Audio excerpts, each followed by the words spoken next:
Hello, Chinook and Steelhead members. Bob Reese with the Guides Forecast. Thank you for being subscribers to the Guides Forecast. Today is the 20th. Tomorrow is the 21st of August. This is your forecast for Saturday, August 21st. Starting off, we're going to have a minus 1.6 foot ebb tide tomorrow. So, as you might have heard in the report, I was a little surprised that the tide wasn't rolling out stronger on the Washington side when I got over there about 6:30. I've also noticed that these fish are biting when your gear's going past them pretty fast. So I think a 4 mile an hour, maybe even a 5 mile an hour downstream troll is not a terrible idea. But I'm going to be out pretty early tomorrow morning, a 6 o'clock start, hoping to catch, I will catch the last end of that outgoing tide, and I'll start up by the bridge, maybe the trailer park, and troll my way downstream, and if things go my way, I'll make it out towards buoy 10 for the first part of the incoming push. But I anticipate that there'll be a fair Chinook and coho opportunities on both the Oregon and Washington side. I have a little more faith in the Washington side tomorrow because I had a good time there today, but there were some fish caught on the outgoing tide on the Oregon side as well. A lot of folks that are in the know will start right at the sawdust pile, either hugging the Oregon shore or on the north side of the green line, to get a hold of some fish on that last part of the outgoing tide. It seemed that the outgoing tide push was a bit stronger on the Oregon side at 6:30 in the morning. It wasn't on the Washington side, so it might very well be that way again tomorrow. But do try and take advantage of the last hour and a half of outgoing tide tomorrow. And I think low tide's a little after 7 in the morning at Chinook. So an early start is recommended for tomorrow. If you're not trolling too fast, you should have nice hard anchovy baits there first thing in the morning. That's what we did the best on by far today. It didn't seem like those guys that were fishing spinners did all that well today. So it's unexplainable why spinners work pretty good one day and not so great the next. But as a general rule, I tend to stick to bait the most, and quickly switched over today when I had a higher degree of confidence on spinners the first thing. So I'm running bait tomorrow. Anchovies, herrings working okay for other people. I haven't had a great deal of luck with it myself this season. So whole rigged anchovies, bow rods going out 12 strips with 16 ounces, middle rods 17 or 18 strips with 12 ounces, and the back rods typically have 10 ounces on them, and I'm putting those out 24 strips on the back. And anchovies behind the Pro Troll flashers, and I'm going to work my way down to, as I mentioned, down to buoy 10. I don't think I'll get a full pass all the way to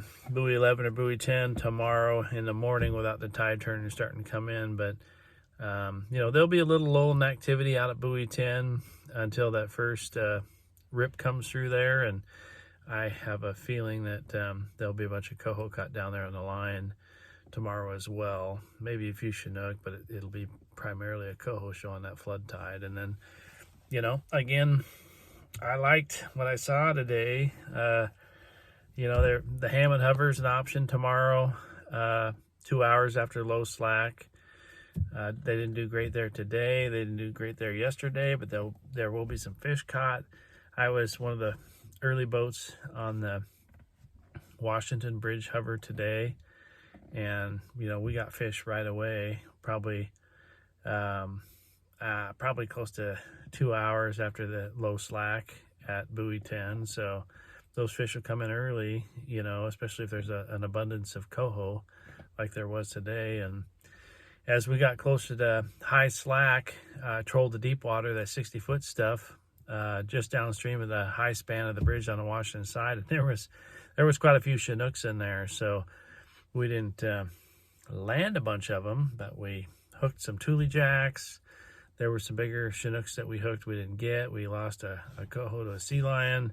So you just automatically assume that same sort of program is going to happen tomorrow, which doesn't typically pan out. But People doing the upstream troll did not do that well. That hasn't been a great strategy this year. Upstream troll on these stronger tides.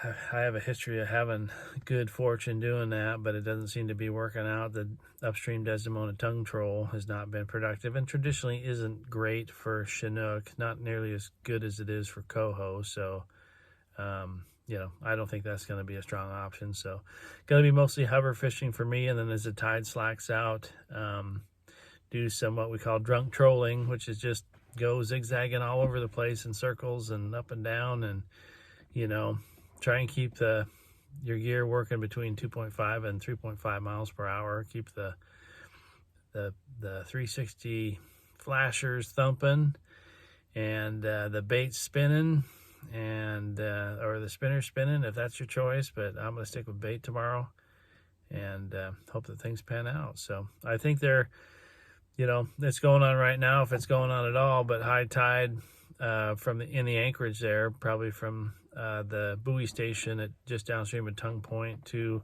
a little downstream of the East End Basin, has been yielding some results here last couple of days, and it could very well be right now as I deliver this forecast. So if you have nice weather and you want to stick it out for the day, that'll be a good late afternoon option, as late as 5 and 6 o'clock tomorrow.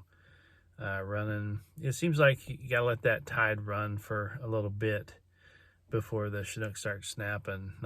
Sometimes it's the very first part of incoming tide, but this year it seems, especially for that particular bite in the anchorage, seems that you want that tide running at least an hour on outgoing before those fish start to go. So good luck if you get out. Thanks again for being subscribers. Jason Erickson at Astoria Bait and Tackle has great anchovies and a plethora of other fishing gear that we use down here at Buoy 10. Astoria Bait and Tackle, 503-741-1407. Order your bait ideally before 3 p.m. And it's peak salmon time at Buoy 10. Get on out here.